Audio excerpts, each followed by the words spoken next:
Biarkanlah diri ini untuk mencoba mendekatimu, mendekati indahnya dirimu, dirimu yang hadir di mimpiku.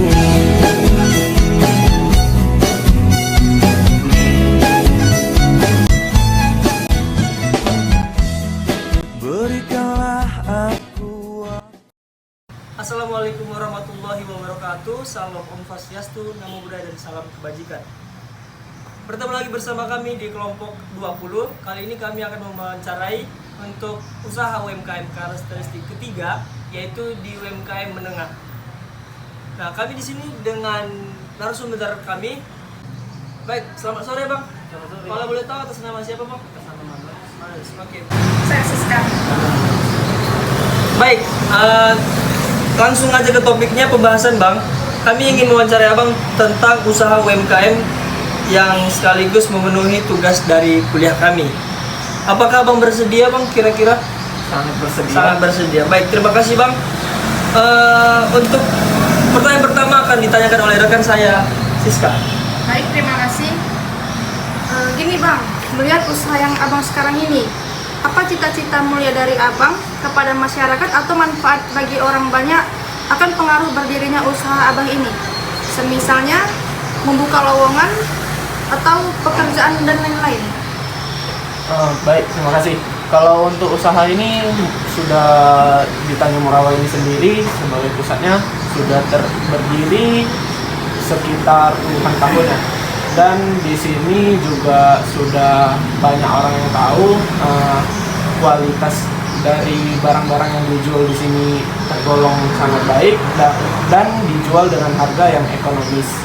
Jadi mungkin itu bisa menjadi daya tarik sendiri ya kepada masyarakat di sini, dan kita juga mempunyai cabang di Kota Perdagangan yang dimana kita juga sampai saat ini dikelola oleh keluarga kita sendiri, di circle keluarga kita sendiri, dan kita di sini juga tetap mempertahankan kualitas dari barang kita dan tetap menjaga standarisasi harga kita.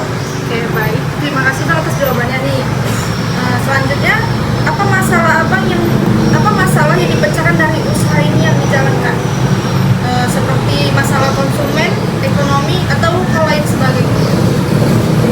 Mungkin lebih ke konsumen dan ekonomi ya, bisa saya jawab. Di sini bagi jawaban saya yang pertama.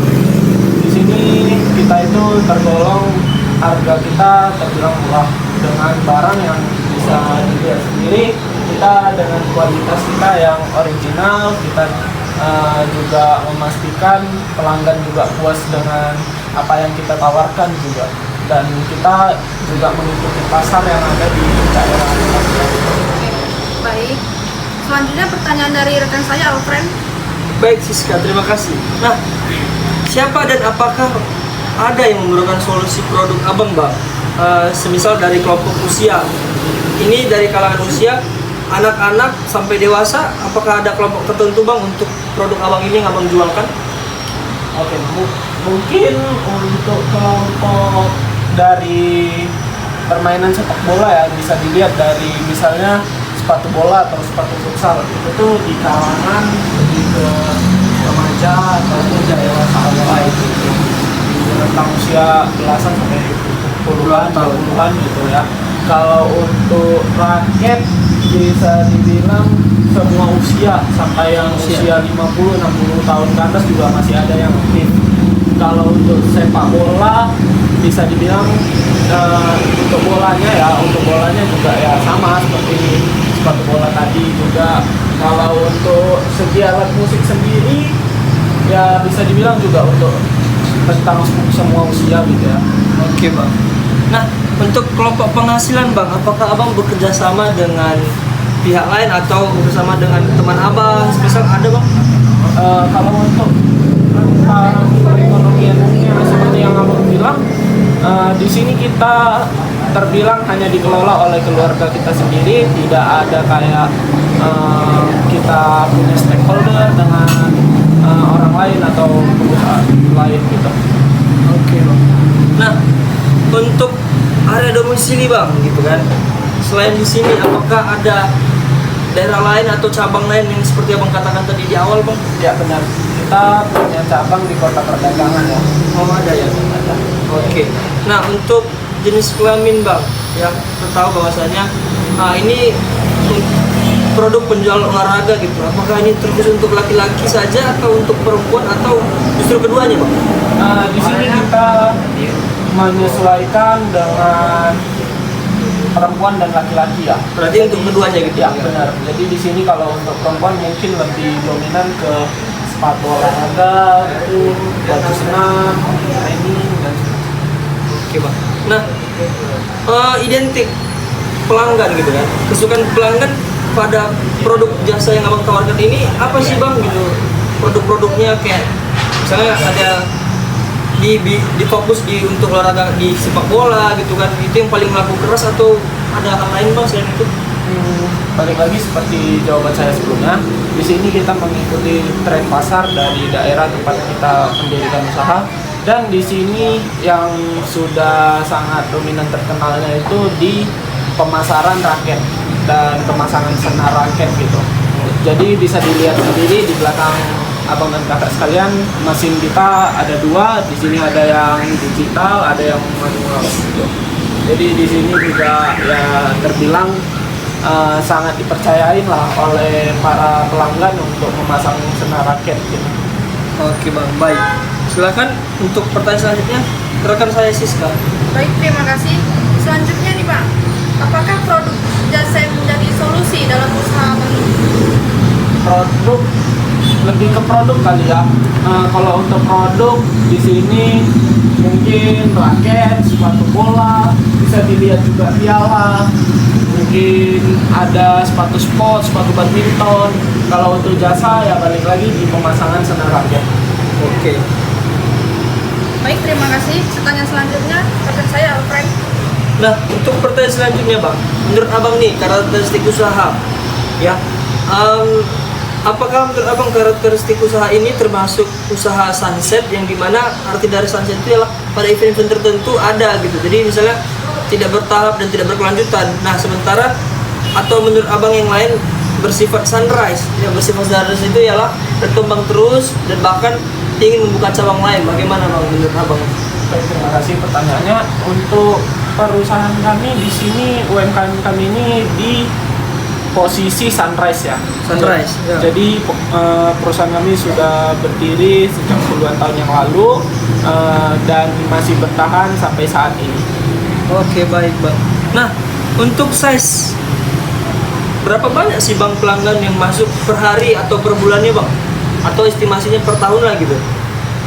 Untuk pelanggannya estimasinya mungkin kita sama-sama mengetahui omset semenjak pandemi virus corona ini menurun, jadi itu mungkin mempengaruhi dari segi karakteristik dari masing-masing pelanggan sendiri ya. Ada yang masih kayak parnoan untuk olahraga, ada yang kayak mungkin datang hanya untuk membeli mungkin peralatan alat musik gitu, atau peralatan seperti sepatu olahraga, mungkin yang bisa olahraga di rumah dengan kita lihat YouTube gitu.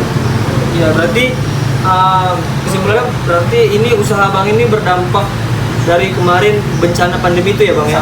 Sangat berdampak ya? Sangat. Oke, nah selanjutnya apakah perusahaan abang ini memiliki izin berdiri bang sebagai legal, bisa dikatakan sebagai usaha yang legal atau tidak gitu? Tentu saja Ada ya bang? kita punya semua berkas kita lengkap. Dilengkapi, oke baik.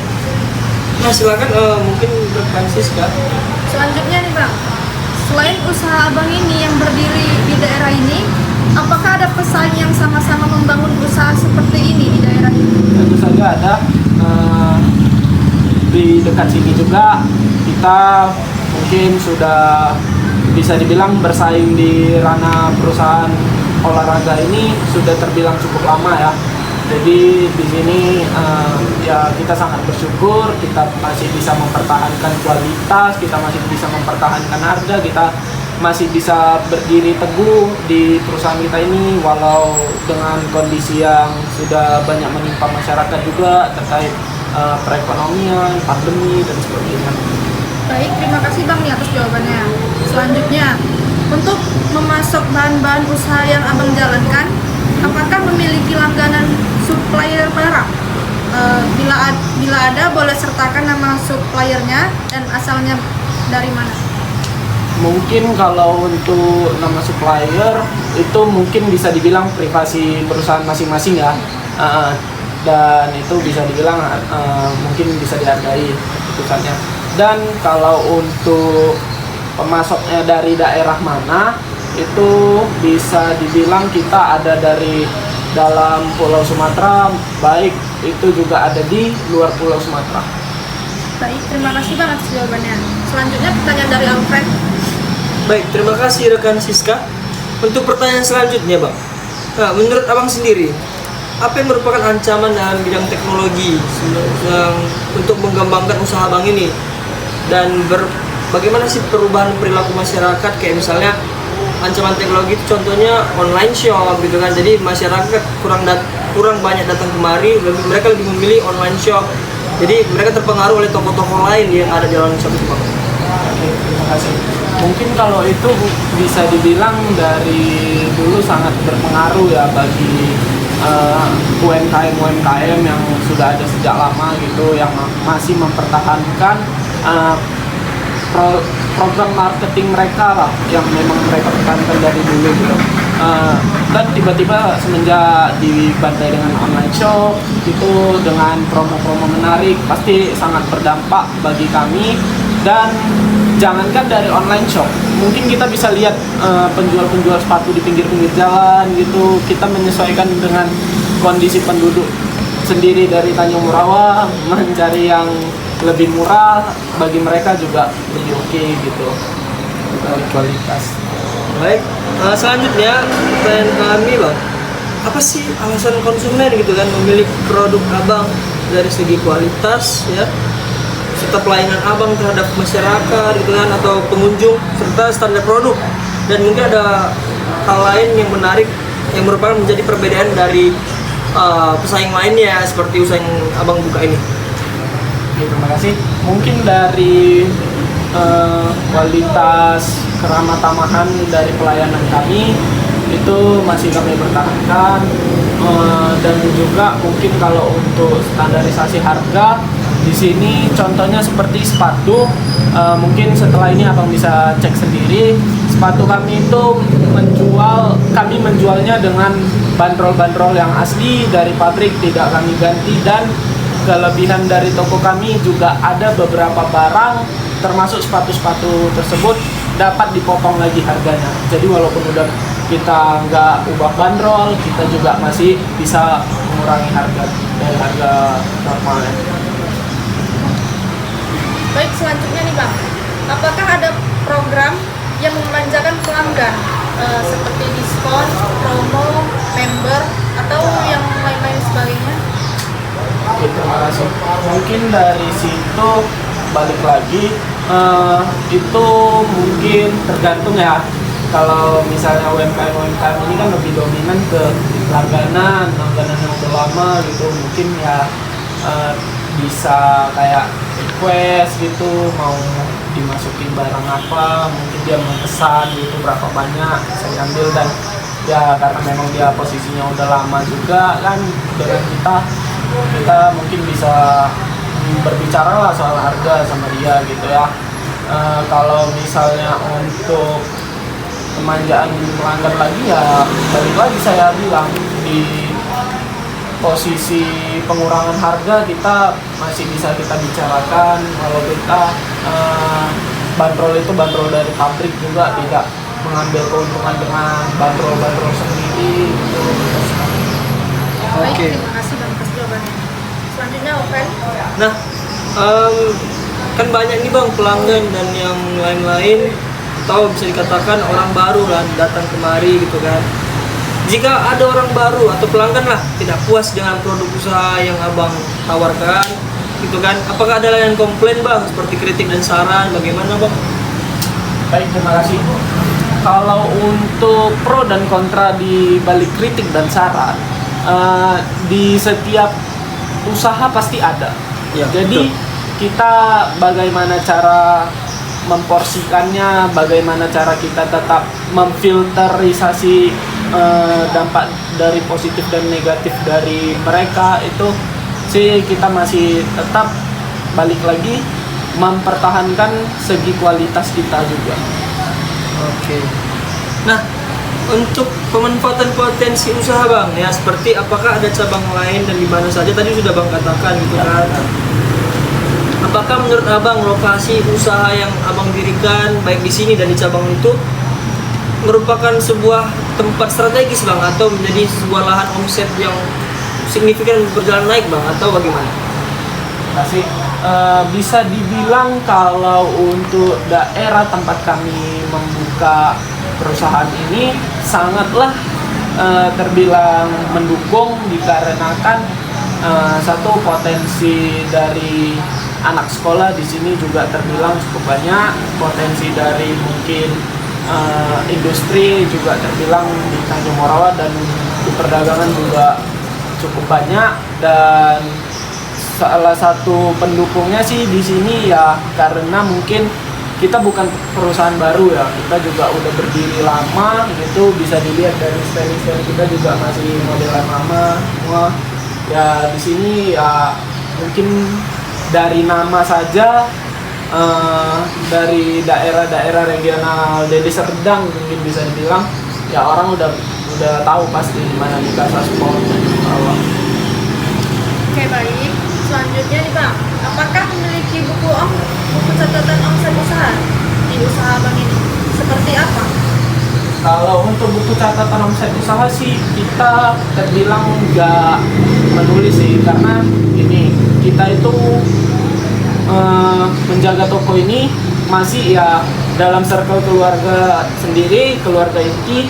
Kita itu tiap hari stay di sini, kita tidak melepas utuh dengan anggota dan meninggalkan anggota mungkin hanya memakai CCTV aja untuk pantau, itu nggak ada. Jadi apapun pengeluaran dan pemasukan itu kita juga kayak ya mengetahui semuanya gitu. Baik, terima kasih. Selanjutnya, apakah Abang memiliki buku kas usaha? Jika ada, seperti apa?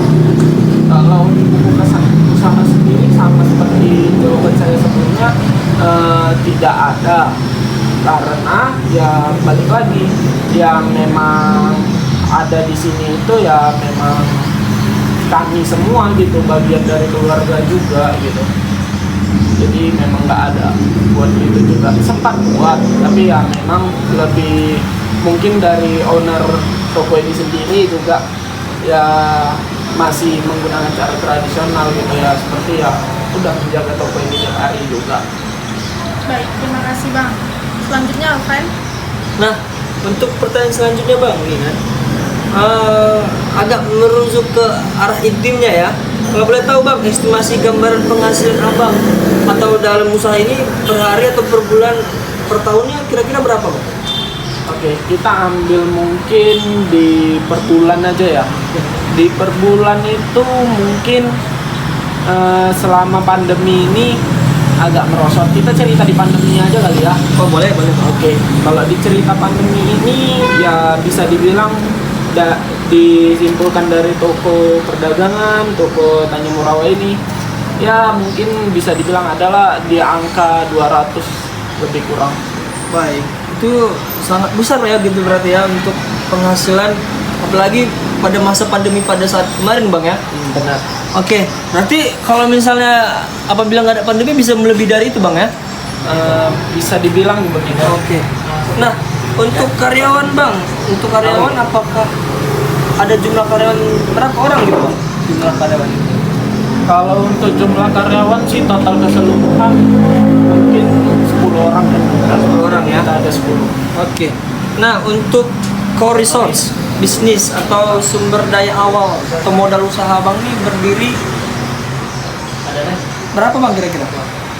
Kalau itu mungkin nggak bisa ditanyain ke saya ya, karena memang saya di sini juga bagian dari keluarga yang mengelola, yang memang owner di sini juga lagi di luar. Mungkin nanti di lain kesempatan bisa ditanyakan. Oke, baik Bang. Terima kasih atas jawabannya yang sangat kompleks. pada bagian inti tadi.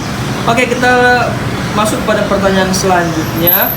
Untuk staf dan karyawan tadi kan telah Bang katakan sekitar 10 orang ya Bang ya.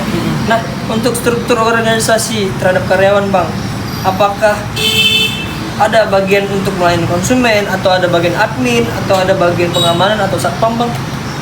Oke, baik, terima kasih. Mungkin di sini dibagi para anggota itu, karyawan itu lebih di bagian penjualan ya. Iya. Lebih di bagian penjualan, selebihnya untuk seperti kas dan semacamnya itu lebih ke pemilik sih. Oke, baik. Nah, untuk pertanyaan terakhir Bang ya. Untuk pertanyaan terakhir ini, apa sih menurut Abang tugas dan tanggung jawab karyawan terhadap aspek-aspek pekerjaan yang dimana bertanggung jawab untuk melakukan tugasnya Bang? Oke. Untuk aspek di sini yakni menarik daya tarik pelanggan untuk bisa membeli produk kita, mungkin juga mempertahankan kualitas dari pemasangan senar raket, dan juga ya kalau untuk segi pesanan mereka juga harus cepat tangkas untuk mengetahui barang-barang apa saja yang perlu di stok. Baik, itu tadi mungkin pertanyaan yang dapat kami wawancarakan Bang kepada Abang. Sedikit kurangnya mohon maaf apabila ada kesalahan kata. Terima kasih kepada owner atau pemimpin usaha. Terima kasih Bang. Terima kasih Bang. Oke, terima kasih atas kesempatan yang diberikan Bang. Semoga wawancara kita ini hari ini dapat menjadi atau dapat memunculkan potensi yang lebih baik di kemudian hari. Kami mahasiswa dari Universitas Bina Area. Mohon maaf apabila ada kesalahan kata dan penuturan kata. Terima kasih Bang. Thank you.